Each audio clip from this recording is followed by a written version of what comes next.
If you are looking to connect your dollars or your fundraiser to the people in the Western North Carolina area devastated by Helene, many of whom are at threat of closing their businesses or who lost all of their art, lost all of their work, or just need the money to survive, I will put 3 of my favorite links in the show notes. One is for grant money for local businesses to survive and to bridge those loans, the timeline of the loans, which take a little while to come into bank accounts.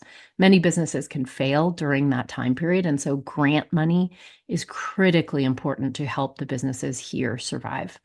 2, the Artist Relief Fund is another fund which is giving grant money to artists to help rebuild their studio, reclaim their lost or missing art, and get back on their feet again. And 3, I am giving you a link to my mutual aid PayPal link.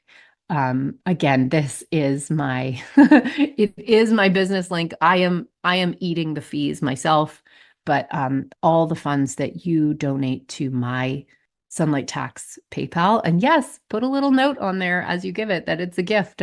I will screenshot it and that goes in my tax records. But that PayPal link, I am turning around and giving 100% of that money, even eating the fees myself. I am giving 100% of that money to people here in my area who I know personally and who need the money. So the thing that's, is it as equitable as it possibly could be? No, because I don't know everyone in the world. Like that is the failing of mutual aid. But the good thing is that the people that I can help do not have to apply. They do not have to bother with paperwork and bureaucracy or red tape at a time that they have the least ability to do that. It's just money they can have. They don't have to pay back, and it will help them very quickly. So those 3 links are all wonderful. I encourage you to give a donation if you are able. And if not, I just thank you so much for listening to this and just for your generous spirit in general.